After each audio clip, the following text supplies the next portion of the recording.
Baik, Alhamdulillah para pendengar Radio Aikim yang dimuliakan, kita pertama sekali saya terus mengajak para pendengar untuk kita tingkatkan rasa syukur kita kepada Allah, kerana kita terus dan terus mengecapi nikmat demi nikmat, sehinggalah kita berada kini dalam keadaan suasana yang cukup tenang, suasana yang cukup hening, dapat kita menyempurnakan puasa kita, beradanya kita di bulan Ramadan. Maka ayuh pendengar sekalian, kita kembali kepada maksud utama yang Allah fardukan kepada kita puasa, iaitu untuk meningkatkan ketakwaan kita. La'allakum tattaqun, moga-moga kamu bertakwa. Takwa ialah suatu ketaatan kepada segala apa yang Allah suruh dan tinggal segala apa yang Allah tegah. Dan inilah prinsip hidup kita sebagai hamba Allah. Jadi kita disuruh berpuasa, dan ibadat puasa adalah satu ibadat yang cukup unik, menarik, kerana dia tak dapat dilihat oleh mata kasar. Tak siapa pun nampak seorang itu. Kadang-kadang kita tengok air muka orang, nampak je macam puasa, hakikatnya mungkin tak puasa, atau sebaliknya. Jadi yang mengetahui dan lebih mengetahui hanyalah Allah. Sebab itu Allah sendiri mengambil sikap untuk memberikan ganjaran pahala yang malaikat tak boleh baca berapa pahala seorang yang melakukan ibadat puasa. Jadi atas ketekunan kita, kesungguhan kita, kita akan dapat segala apa yang dijanjikan. Kerana di sana ada satu pintu daripada pintu-pintu syurga yang dipanggil Rayyan. Pintu ini dikhaskan kepada orang yang berpuasa. Maka dengan itu saya mengajak para pendengar untuk terus kita membina puasa kita dengan sempurna. Bukan hanya tak makan, tak minum, tetapi lebih kepada itu dengan pengawasan mata, telinga, fikiran, mulut kita, dan lebih lagi kepada penghayatan hati kita kepada ibadat puasa. Terima kasih Ustaz itu untuk mukadimah bicara kita untuk pertemuan kita edisi hari ini, kira minggu kedua. Kita bawakan untuk mereka yang ada kemusykilan berkaitan dengan ibadah puasa, untuk kita menyempurnakan lagi, memperelokkan lagi, dan mungkin memberi pencerahan kepada sebarang kemusykilan yang anda alami sepanjang kita beribadah hari ini. Walaupun mengalu-alukan untuk bersama dengan pendengar mesti talian, insyaAllah manggil kita yang pertama. Assalamualaikum. Assalamualaikum warahmatullahi. Silakan bersama dengan Ustaz. Assalamualaikum Ustaz. Waalaikumsalam warahmatullahi. Nak tanya Ustaz satu soalan. Apa hukumnya kalau kita lepas sahur, azan tengah berkumandang lah, azan subuh, so masih tengah minum lagi lah. Apa hukumnya? Terima kasih Ustaz. Assalamualaikum. Waalaikumsalam warahmatullahi wabarakatuh. Terima kasih. Silakan Ustaz. Kita perlu faham bahawa bila kita nak mulakan puasa, kita ada satu waktu dipanggil waktu imsak. Kalau kita umpamakanlah macam lampu isyarat di jalan, kita ada tiga warna. Warna hijau, warna kuning dan warna merah. Hijau ni ialah sebelum imsak. Daripada terbenam matahari maghrib sehingga sebelum imsak tu warna hijau. Makanlah apa nak makan pun boleh. Tapi bila masuk imsak, ini waktu warna kuning. Kalau kita sudah memperlahankan dia, jangan kita nanti terbabas. Jadi warna kuning ni kita berhenti perlahan-lahan. Kalau kita dah makan, kalau baru bangun, kita cuba singkatkan makan kita. Dan bila habis saja imsak, maknanya terbit fajar, maka itu dah warna merah. Azan selalunya menjadi petanda kepada terbitnya fajar. Kalau masih itu makanan masih ada, kita telan dengan sengaja, batal puasa kita. Jangan kita makan lagi dah habis. Bahkan pada masa itu, kalau ada hanya sisa-sisa makanan, rasa manisnya, masamnya atau pedasnya, kita cepat kumurkan. Dua keadaan yang perlu diperingatkan selalu, perlu diberikan tekanan, ialah satunya ketika berbuka. Banyak orang mengambil sikap mudah. Bila dia berbuka, dia makan, sambil dia kunyah, sambil dia telan, iqamat. Maka dia terus mengambil keputusan untuk masuk pergi solat. Dan makanan tadi dia dah telan habis. Tapi apa yang berlaku, sisa makanan masih ada. Rasa makanan masih ada. Bila dia takbir Allahu Akbar, mulut dia masih ada sisa makanan, ditelan dengan sengaja, solat dia batal. Begitu juga dengan puasa. Jadi jangan kita puasa bila dah azan masih ada lagi makanan. Tak boleh. Kita kena kumur dan bersihkan. Kalau kita biarkan, puasa kita batal. Walaupun kadang-kadang kita pergi umrah, kita tengok orang-orang Arab kadang-kadang lagi azan dia masih makan. Jadi itu bukan contoh. Kita tak boleh pergi Mekah ni semua benda kita balik ambilkan dia sebagai contoh. Tak. Kita tengok pada orang-orang soleh, pada orang-orang baik. Kadang-kadang orang berniaga, orang tepi jalan ini, kita tak boleh jadikan ukuran kita. Kalau dia masih makan, azan sudah berkumandang. Bukan bermakna kita balik Malaysia, kita masih boleh makan. Ada setengah orang beranggapan, selagi azan belum tamat, masa tu masih boleh makan. Itu silap. Kerana kita waktu sempadan akhir ialah imsak. Habis dia imsak, dalam 10 minit habis. Lampu merah. Tak boleh makan lagi dah. Kalau ada lagi makanan dan kita telan dengan sengaja, membawa kepada batal puasa. Dan ini suatu yang sangat merugikan kita. Saya terima kasih Ustaz. Mungkin ada yang selama ni memandang enteng keadaan ataupun situasi seperti ini tanyakan oleh pendengar kita sebentar tadi, dijadikan panduan selepas ni insya-Allah. Dan kita kembali untuk bersama dengan pemanggil kita. Assalamualaikum, siapa di talian? Hello, Assalamualaikum. Assalamualaikum, siapa di talian? Halo, Assalamualaikum. Ya, Waalaikumsalam. Silakan bersama dengan Ustaz. Saya Is daripada Johor. Silakan Is. Ustaz, saya nak tanya, macam kalau, ya sebagai orang Muslim, kalau kita mengamalkan bacaan Al-Quran, ia akan menjadi peneman kita di alam barzakh ataupun dalam akhirat kan.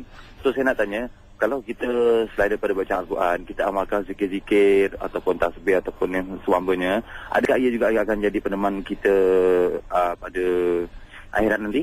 Itu saja. Assalamualaikum warahmatullahi wabarakatuh. Terima kasih. Yang penting kita beramal. Sama ada membaca Al-Quran adalah sebaik-baik amal, sebaik-baik zikir. Mungkin juga kita boleh berzikir dengan apa-apa kalimah yang disyaratkan kita berzikir, ataupun kita berselawat, ataupun kita beristighfar. Ini semua dalam erti kata kita sebut sebagai zikrullah. Orang yang zikir, dia adalah hidup di sisi Allah. Orang yang tak berzikir, dia adalah mati di sisi Allah. Tak ubah seperti mayat yang sedang berjalan. Jadi maknanya kita berzikir, ada dia punya ruang, ada dia punya tempat. Kerana orang yang berzikir ini, sehingga dikatakan orang yang berdoa, orang yang berzikir, Allah SWT akan tempatkan mereka di tempat naungan arash. Jadi ada dia punya penyelesaian dia, akan ada dia punya kelebihan dia. Memang Quran itu paling utama, tetapi tidaklah kita kata hanya Quran sahaja, segala-gala amal. Kadang-kadang orang perempuan sebagai contoh, bila datang uzur, mereka tak boleh nak baca Quran. Bukan bermakna mereka sudah terhenti, tak ada lagi apa nak buat. Mereka boleh banyakkan berzikir, boleh banyakkan berselawat, banyakkan istighfar dan banyakkan berdoa. Yang penting kita buat dan buat, terutama bulan Ramadan. InsyaAllah tidak ada sesuatu yang akan mengecewakan kita dalam apa yang kita buat. Terima kasih Ustaz atas penjelasan tersebut. Kembali untuk bersama dengan pendengar kita untuk waktu ini. Assalamualaikum. Assalamualaikum. Ya, Waalaikumsalam. Silakan. Ustaz Ahmad daripada Kuantan ya. Sila Ahmad. Saya ada sedikit pertanyaan berkenaan dengan ibadah tarawih lah Ustaz. Jadi kalau kita banyak bermusafir dan selalunya kadang-kadang tu musafir terbawa sampai ke malam hari lah. Jadi kalau sefaham saya, kalau ibadat solat sunat lain kita boleh buat even dalam kenderaan pun. Jadi macam mana kalau solat sunat tarawih itu boleh kita buat dalam kenderaan, sama ada dalam bas ataupun dalam kereta ataupun dalam gerbang, kita boleh buat juga. Dan kalau boleh, bagaimana kaifiat itu Ustaz? Bagaimana cara itu? Terima kasih. Sama-sama. Assalamualaikum. Baik, alhamdulillah, ini satu semangat. Kerana kita tahu bahawa ibadat selain daripada ibadat fardu, kita boleh buat di mana saja. Kalau dulu baginda buat di atas unta, maka kita boleh buat atas kereta. Atas kereta lebih senang. Unta ni dia beralun, berombak. Jadi kita boleh solat sunat tarawih sebagai contoh, kita sambil mandu. Yang penting kita dalam keadaan kesempurnaan kita, pakaian kita bersih dan kita ada wuduk, maka kita walaupun tidak menghadap ke arah kiblat, Allahu Akbar, kita terus. dengan rokok, rendahkan sikit kepala bawah lebih sikit pada rokok, dan terus kita baca dan kita solat kita. Mungkin sepanjang kita solat dengan perhatian kita, dengan kita tidak bercakap dengan orang lain, sambil kita masukkan gear dia, sambil kita tekan minyak dia ataupun brake dan sebagainya, maka kita dapat solat 2 rakaat. Mungkin sampai, maka sempurnalah tarawih kita. Boleh kita buat dalam keadaan kita atas kereta api, boleh kita buat dalam keadaan kita atas bas, di mana saja.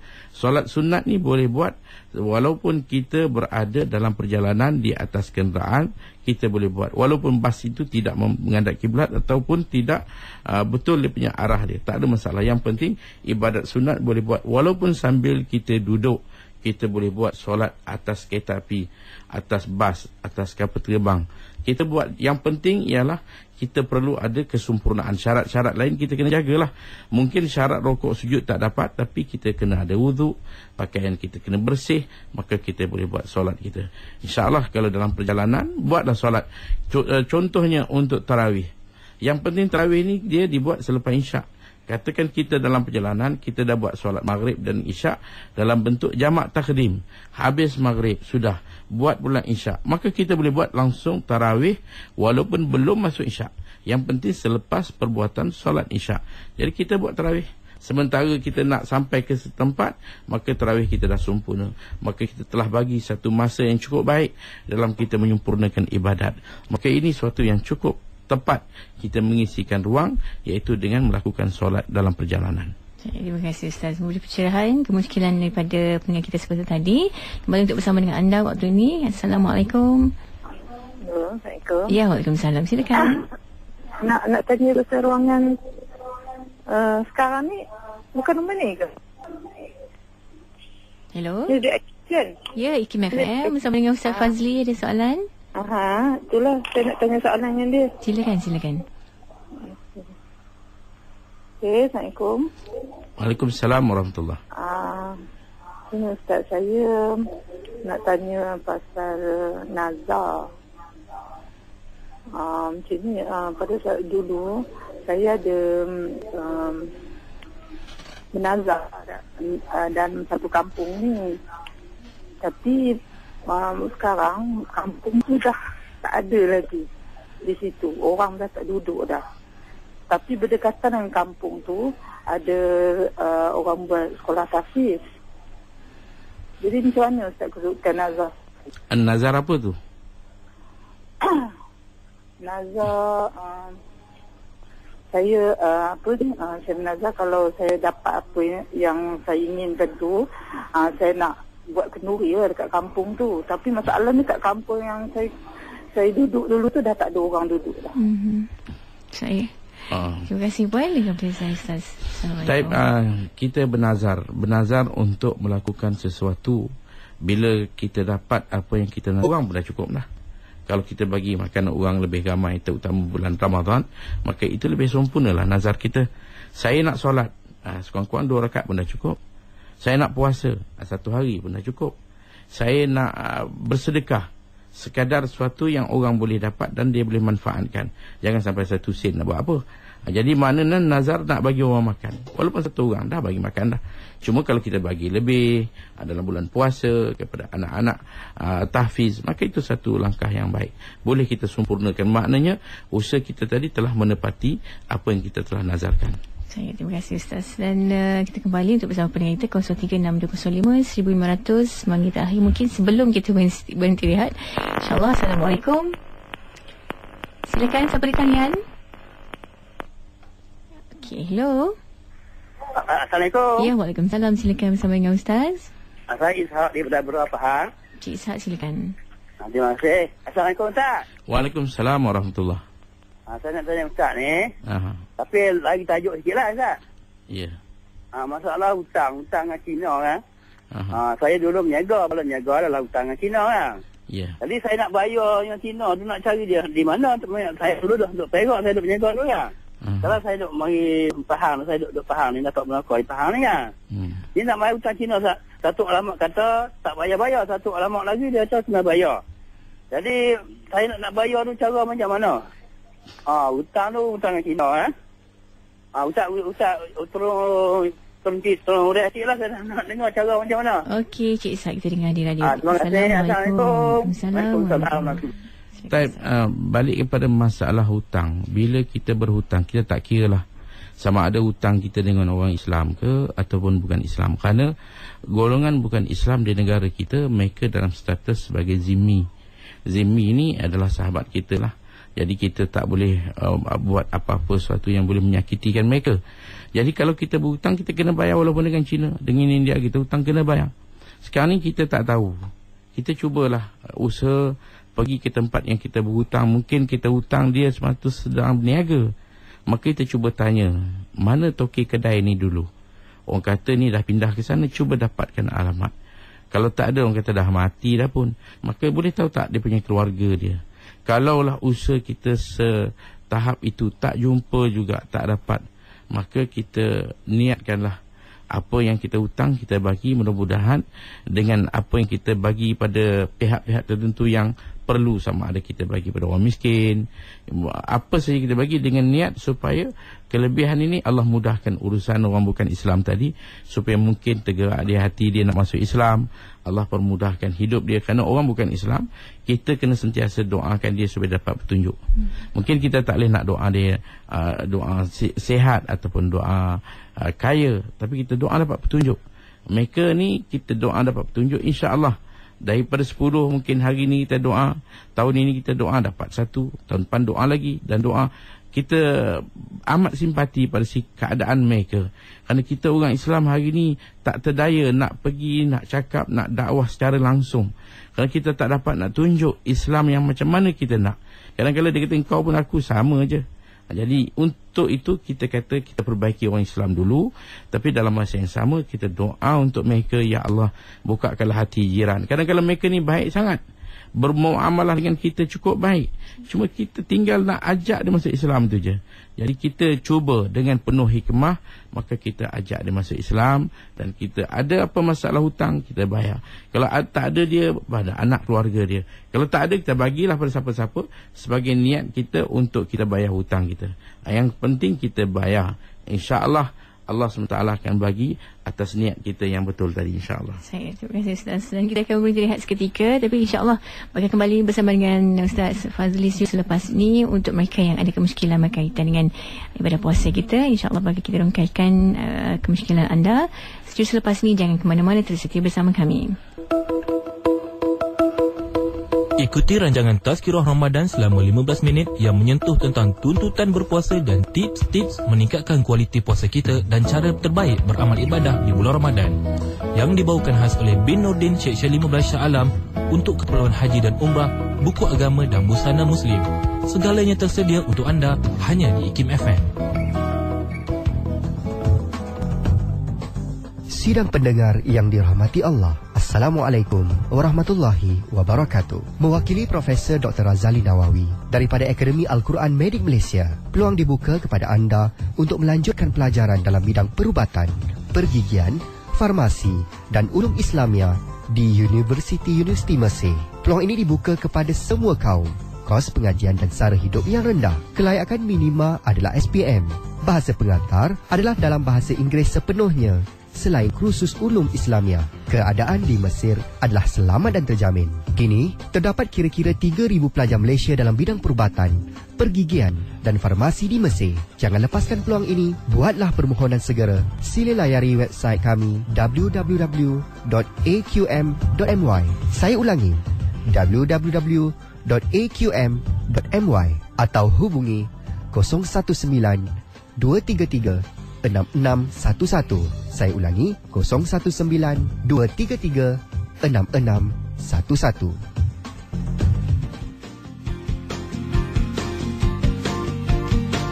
Masih saya temankan anda musik aspirasi waktu ni, sudah tentunya tahsinul ibadah, dan kita kembali bersama dengan yang berbahagia Ustaz Fazli Al-Yamani untuk bersama merungkai kemusykilan anda. InsyaAllah bakal kita bantu kiranya ada permasalahan berkaitan dengan ibadah puasa yang terbuku di hati anda maupun tak dapat penyelesaiannya, kita rujuk kepada yang bagi Ustaz. Anda boleh hubungi talian kita 036205 1500. InsyaAllah bagi kita raikan Facebook di ikim.fm dan juga SMS anda selepas ni. Apapun kita akan bersama dengan pemanggil kita berikutnya untuk segmen Tasnifat Ibadah ini, insyaAllah. Assalamualaikum.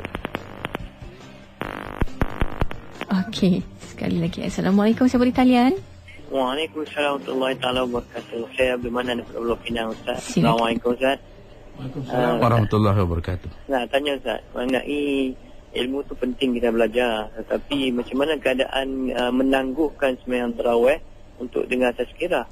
Satulah. Jadi sebab apa? Satu sembahyang sunat kita dapat satu fardu wajib, dan satu sembahyang wajib dapat 70 kali ganda di musim di mana kita nak menunaikan ibadat kita kan. Jadi tapi kalau apa nak buat tempat tu kita kena sembahyang tarawih tapi 8 rakaat saja. Dan macam mana keadaan Ustaz untuk penilaian macam itulah. Apa sepatutnya saya buat? Jazakallah khair. Terima kasih. Assalamualaikum. Assalamualaikum. Balik kepada masalah solat tarawih. Solat tarawih ini adalah suatu keistimewaan yang hanya ada di dalam bulan Ramadan. Bulan lain tak ada. Menuntut ilmu kita boleh menuntut bila-bila masa. Sama ada pagi, petang, malam. Tarawih ni hanya Ramadan. Dan tarawih ni pula kalau kita lihat, dia adalah suatu yang telah disepakati oleh sahabat yang telah menterjemahkan ibadat Nabi daripada tahun yang ke-13 sampai ke hari ini. Walaupun kota Madinah, kota Mekah yang telah berlaku bersilih ganti pemerintahan demi pemerintahan daripada satu kuasa kepada satu kuasa yang lain, tetapi solat tarawih tak pernah pun berubah. Tetap dengan jumlahnya 20 rakaat sampai ke tahun ini, sampai ke hari ini. Jadi 20 rakaat ni satu angka yang cukup besar. Jadi janganlah kita mengambil sikap mengorbankan 20 dengan melakukan tazkirah. Tazkirah ni boleh. Tujuan tazkirah apa? Tujuan dia nak menimbulkan kita punya kefahaman, kita punya penghayatan kepada lebih sempurna. Jadi tidak bermakna kalau kita buat tazkirah tiba-tiba 20 kita potong buat 8. Maka apa yang kita nak buat? Masa kita nak ke mana lagi? Sebab itu janganlah, saya menyeru para pendengar sekalian, utamakanlah 20 rakaat. Kan 20 rakaat ni suatu yang telah disepakati oleh semua mazhab. Mazhab Syafi'i 20, mazhab Hanafi 20, terbukti kita Masjid India ada di sini. Masjid Pakistan 20, mazhab Hambali pun 20. Mazhab Imam Malik ada 2 pendekatan. Satu 20, satu lagi 36. Jadi maknanya kita buat mazhab yang umum 20 rakaat. Tak lama. Kalaupun lama sangat habis-habis dalam 2 jam, 1 jam setengah. Tak banyak. Nak buat tazkirah buat, tak ada masalah. Boleh buat di waktu pagi, boleh buat di waktu asar. Tapi kadang-kadang kita buat tazkirah, ada orang kata untuk mereka yang tak datang ke masjid. Itulah kali pertama dia datang. Kita buat tazkirah. Kalau kita buat 20 pun dia tak buat juga. Dia akan buat 8. Jadi kita bukan masalah kita kata tazkirah ada tak ada. Yang penting angka 20. Saya mengajak kita buat 20. Ini angka yang dibuat oleh Sayyidina Omar. Omar dia lebih tahu daripada kita. Kalau ada orang kata sunnah dia 8, sebenarnya Omar ke atau kita yang minta Allah kurangkan ketakutan daripada rupa yang begitu buruk. Jadi Omar yang begitu hebat dan cukup faham, pemerintahan yang cukup hebat, Sayyidina Omar, dia telah mengaturkan tarawih 20 rakaat. Dan Sayyidina Osman, Sayyidina Ali dan seterusnya. Jadi kenapa hari ini kita, kalau saya tengok tarawih kita sikit, kalau kita baca sejarah sahabat, mereka terpaksa adakan tali yang diikat antara tiang ke tiang untuk mereka berpaut, mereka takut kalau mereka boleh jatuh terhumban ke depan kerana terlampau lama. Kita tak lama mana. Sikit sangat masa kita. Mungkin jam lebih lama. Beratur untuk satu-satu urusan lebih lama. Maka eloklah kita mengalah. Kita pujuk. Nak buat tazkirah, buat. Tapi jangan kurang. 20 tetap 20. Satu-satu ibadat. Inilah musimnya. Kalau musim lain tak dapat lah. Kita nak buat 20. Pergi Mekah pun kita tak boleh buat 20 dalam satu masa. Maka dengan sebab itu, kita pujuk rayu masyarakat. Ayuh kita kembali kepada suatu sunnah yang besar ini. Yang mana Nabi kata, kamu naklah alaikum bisunnati wa sunnatil khulafai ar-rashidina min ba'di. Kamu naklah berpegang pada sunnahku dan sunnah khalifah aku, iaitu sunnah Sayyidina Umar radhiyallahu anhu. Saya terima kasih atas penjelasan Ustaz dan mungkin sedikit yang kita dapat ikan dalam Facebook kita ni, dari Amran Ali Ahmad, meminta penjelasan bagi Ustaz tentang niat berpuasa fardu Ramadan untuk sebulan. Sepatutnya niat itu setiap malam saja, katanya. Silakan Ustaz. Baik, kita dalam masalah niat ini, bagi mazhab Syafi'i, kita kena niat tiap-tiap malam. Kerana Imam Syafi'i melihat setiap malam ada keunikan, ada kelebihan yang tak ada pada malam-malam sebelum. Kalau kita masuk malam ini tak sama dengan malam semalam. Malam besok pula tak sama dengan malam. Begitulah kelebihan setiap malam ni, dengan penuh kelebihan yang kita tak dapat bayangkan. Bila mana Allah kata, bila masuk malam pertama, pintu syurga ditutup. Memang kita tak nampak, tapi hakikatnya berlaku. Pintu neraka ditutup, pintu syurga dibuka, pintu neraka ditutup, dan syaitan-syaitan yang ganas ditangkap. Maka untuk itu dia mempunyai satu kelebihan pada setiap malam. Maka kita kena niat. Niat dia bermula dengan terbenam matahari maghrib sehingga sebelum terbit fajar. Itu niat tiap-tiap malam. Cuma pada awal malam pertama, itu syarat dia, malam pertama yang lepas, kita boleh jadikan satu niat, anggapkan dia sebagai satu tampungan. Kalau ada terlupa, iaitu niat sebulan. Berpandangan kepada mazhab Imam Malik, boleh niat sebulan. Maka kita niat malam pertama saja aku puasa sebulan Ramadan, mulai besok kerana Allah. Jadi kalau ada hari yang kita terlupa, kita pakailah yang kita sandar ni. Jadi kalau kita tak lupa, terus kita niat tiap-tiap malam. Niat tiap-tiap malam itu lebih keutamaan. Malam yubayyitin niyata qabla al-fajri fala siyama lahu. Siapa tak niat sebelum fajar, dia tak dikira puasa. Maka dengan itu kita jaga niat tiap-tiap malam. Waktunya daripada terbenam, sama ada waktu berbuka, waktu solat, lepas solat, waktu isyak, lepas isyak, tarawih, semua tu hanya perlu berlaku kita lintaskan di hati kita yang kita nak puasa besok hari. Itu saja. Menyeluruh sepanjang hari. Katakan daripada mula dia makan sahur, belum terbit fajar, dia terjatuh. Maka dia pun pengsan tak sedar, pitam. Sampai berbuka azan baru dia sedar. Maka puasa batal. Tapi kalau seketika dia pengsan seketika atau pitam seketika 5, 10, 15 minit, ataupun sepanjang hari tiba-tiba sebelum nak buka dia dah sedar, maka puasa dia tak batal. Kita ada 3. Satunya gila. Gila ni seketika hilang kewarasan. Tiba-tiba dia cakap benda yang dia pun tak tahu apa. Maka dia macam datang satu penyakit sawan, gila. Maka itu batal. Walaupun seketika. Yang kedua pitam. Pitam ni ialah syarat dia mesti menyeluruh sepanjang hari, baru batal. Kalau sebahagian hari, maka itu tak batal. Yang ketiga tidur. Tidur ni langsung tak batal. Walaupun daripada tidur dia bangun sahur, dia makan, dia telan satu pel tidur, nak dapatkan ketenangan, dia tidur sampai maghrib, puasa dia sah. Tapi dia kena qada solat dia. Terima kasih Ustaz. Terima kasih atas contoh untuk kondisi tertentu untuk menyelesaikan permasalahan anda. InsyaAllah juga kita bersama kembali si talian kita untuk waktu ini. Assalamualaikum. Siapa di talian? Waalaikumsalam. Saya Muhammad Alif Kuala Kubu. Silakan Cik Muhammad. Assalamualaikum Ustaz. Waalaikumsalam warahmatullahi. Saya nak tanya, kalau macam orang sakit, kalau buat tarawih kat rumah bersendirian, macam mana Ustaz? Boleh ke? Terima kasih, jelas. Kita dengar penjelasan Ustaz ya. Assalamualaikum. Masalah tarawih ni, dia tidak disyaratkan berjemaah, cuma sunat berjemaah. Kita ada jenis solat-solat sunat yang disunatkan berjemaah. Contohnya Aidil Adha, Aidil Fitri, sembahyang gerhana, termasuklah tarawih, sunat berjemaah. Jadi kalau kita tak dapat nak berjemaah, kita di rumah, maka disebabkan keuzuran, sakit dan sebagainya, maka kita buat di rumah. Kita boleh buat sambil duduk, kita boleh buat sambil mengiring. Yang penting kita buat apa yang terdaya yang Allah bagi pada kita ketika itu, kita buat. Janjinya kalau kita tak mampu, orang yang tak mampu buat sempurna, dia akan dapat pahala sempurna. Katakanlah dia tak mampu berdiri, dia buat sambil duduk, dapat macam orang berdiri. Dia tak mampu duduk, dia terpaksa buat sambil baring, mengiring dia buat, maka dia dapat macam dia berdiri. Melainkan kalau mampu dia buat duduk, dapat separuh. Kalau dia mampu duduk, dia buat mengiring, dapat separuh lagi. Tapi kalau dalam keadaan macam soalan tadi, maka tak terdaya, maka kita buat di rumah, hukum dia sah. Waktu dia daripada selepas solat isyak sehingga sebelum terbit fajar. kita buatlah sambung sikit sampai selesai. Macam orang perempuan di rumah kadang-kala mana dia dapat buat tarawih langsung lepas isyak, dengan urusan rumah tangga, dengan anak lagi, dengan itu, dengan bermacam-macam tugas. Bila dah kadang-kala pukul 1, pukul 2 baru selesai, maka dia pun dapat tidur 1-2 jam, bangun pukul 3. Dia buat tarawih. Hukum dia boleh, tak ada masalah. Sah, hukum solat tadi sah. Terima kasih Ustaz. Dan juga mohon pencerahan daripada Ustaz untuk kemusykilan daripada Nash Haji Adnan.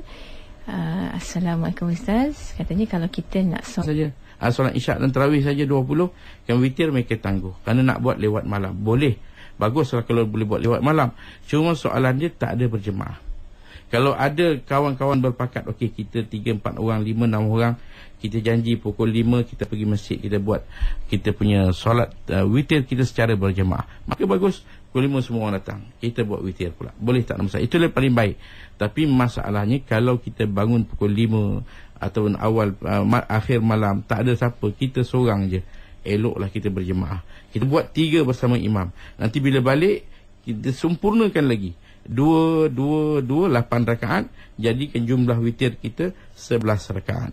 Kita dah buat 3. Jadi apa yang perlu kita buat, balik kita tambah lagi 2, jadikan 8 lagi. Maka sempurna tarawih kita, witir kita 11. Maka itulah angka yang dituntut. Terima kasih Ustaz. Dan juga untuk raikan satu lagi maklum balas kita dalam Facebook, Aminah Bibi. Soalannya sama ada boleh atau tidak dibaca fadilat tarawih satu hari satu kelebihan ataupun pahala kepada jemaah sebelum bermulanya sembahyang. Silakan Ustaz. Masalah hadis yang dibawa, hadis itu masih menjadi satu pertikaian kerana dia punya kedudukan dia tu menampakkan dia punya dhaif tu sangat. Kerana kadang-kadang kelebihan kita buat 20 macam pahala Nabi Musa.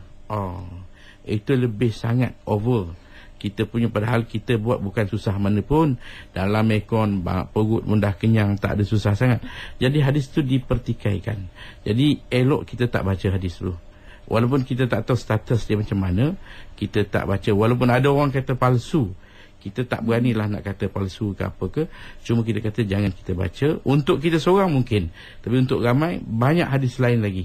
Hadis yang Nabi kata siapa yang berpuasa pada siang dan melakukan qiyam pada malam dengan iman dan ihtisab, Allah ampunkan dosa dia, dia akan jadi seperti bayi yang baru dilahirkan. Maka itu kelebihan-kelebihan yang boleh kita baca. Dan ada buku-buku kelebihan fazilat tarawih, fazilat Ramadan sebagai contoh.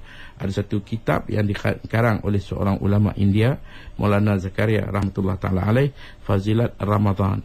Itu boleh dibaca dengan beberapa kelebihan-kelebihan dalam kita mengejar terutama Lailatul Qadar dalam bulan Ramadan. Saya terima kasih Ustaz. Mungkin dapat kita ada kesempatan ruang dan masa ni untuk bersama dengan pendengar kita mesti talian insya-Allah. Assalamualaikum. Waalaikumsalam warahmatullahi. Silakan bersama dengan Bang Ustaz. Cik Yati yang Jakob Melaka. Silakan Assalamualaikum. Ustaz, Ustaz. Waalaikumsalam warahmatullahi. Ustaz, saya nak bincangkan tak Ustaz komen 2 senario yang saya pernah ada di masjid 8 dengan 20 rakaat ni Ustaz. Ya. Kita kata satu masjid tu masa 8 rakaat kan dia mula 8.45 habis 9.45. Bila ada tazkirah, kalau kita 100 makmum tu, bila kata tazkirah aja Ustaz dua datang dalam 1.45 minit tu, lebih kurang 70 makmum akan keluar, tinggal 30 orang je yang dengan tazkirah. Ini buat 8 lah. Lepas tu manusia tu dia buat 4 rakaat, dia buat tazkirah dalam 3-5 minit. Lepas tu siapa yang nak buat 8 tu, lepas 8 dia akan keluar buat witir. Maknanya jemaah yang masa 4 rakaat pertama tu penuh ramai dengan tazkirah dalam 5 minit. Lepas tu dia buat lepas 8 dia berhenti tazkirahnya lagi 5 minit. Lepas tu dia buat lagi 4 rakaat tazkirah 5 minit. Jadi siapa yang nak buat 8 tu, dia tak sadar yang dia dah balik pukul 10, bukan dia balik pukul 9.45. Jadi dia akan dengar sikit 5 minit. Tazkirah tu sampai ke makmum. Saya nak Ustaz komen yang mana dia baik, yang nak buat, yang masih buat 20 masih buat 20 lah kan Ustaz Yang buat 8 masih buat 8. Tapi dia oleh kerana dia berhenti buat tazkirah 3 minit tu, orang akan makmum yang 100 tu akan dengar 3 minit tu. Lepas tu lepas 8 rakaat dia dengar lagi, lepas 12 rakaat dia lepas Itu dia dengar. Jadi saya nak komen yang mana lebih baik teknik-teknik untuk menyampaikan tazkirah masa bulan Ramadan tu. Betul Ustaz tuan jelas saya? Assalamualaikum warahmatullahi wabarakatuh. Silakan Ustaz. Saya mengatakan bahawa 20 itu yang paling tepat. Kita buat tazkirah disambil, kerana tarawih ni sebenarnya dia bukan pecut. Dia sebenarnya kita buat dengan keadaan rehat. Kalau orang Mekah dia buat 4 rakaat dia tawaf. Dia buat 4 rakaat dia tawaf. Jadi dia isi setiap 4 rakaat dengan tawaf. Sebab itu kita, masyarakat kita, budaya orang Melayu yang sudah lama menjadi budaya elok, budaya cantik, iaitu kita berselawat. Habis 4 rakaat kita selawat panjang. Walaupun kadang-kadang orang pertikaikan, itu tak ada masalah. Kerana bukan kita masukkan dalam solat. Kita dalam keadaan ruang tu kita berselawat. Dan selawat ni Allah dah janji dah. Melalui lidah Nabi kata, siapa selawat kepada saya sekali, Allah akan selawat kepada dia 10 kali. Jadi kita selawat. Sementara nak buat lagi 4, kita selawat. Jadi kalau sana tawaf, kalau zaman Imam Malik dia tambah 4 rakaat, kita mungkin kita buat tazkirah. Tapi jangan sampai kita punya solat kita hanya 8. Tazkirah untuk apa? Untuk timbulkan semangat. Buat 20, buat 4 tazkirah, buat 4 tazkirah. Macam mana dia kata, itu satu bagus. Cukupkan 20 dengan tazkirah-tazkirah yang ada.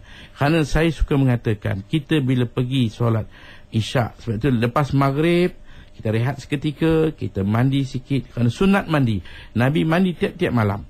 Tujuannya untuk dapatkan kecergasan dan bau badan yang baik. Dan kita pergi masjid berjemaah dengan pakaian yang bersih, suasana yang cantik, kita solat.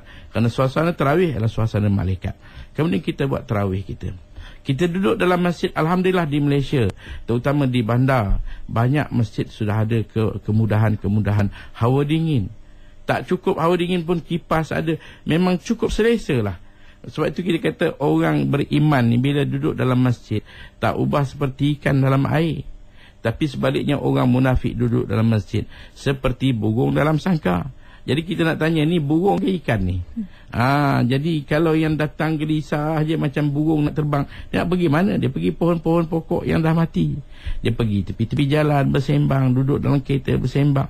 Kadang-kadang kalahnya suami duduk dalam kereta. Kenapa ni? Tunggu isteri. Isteri boleh buat 20, suami buat 8. Ini memang tak betul lah. Jadi kita kata kita jadi ikan tenang, kita buat ibadat. Buat bukan selalu, hanya dalam bulan Ramadan. Ini pun kalau kita tengok, kita sudah 6 hari berlalu. Malam ni masuk malam ke-7. Bermakna kita hanya tinggal 24 atau 23 malam. Bayangkan 23 malam. Nak dapat lagi tahun depan, kalau masih ada rezeki. Kalau tidak, inilah tempoh kita yang terakhir.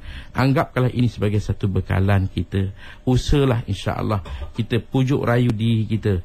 Jangan kita kata ambil sikap sambil lewa, tak memandang benda ni penting. Itu kita punya kerugian kita. Saya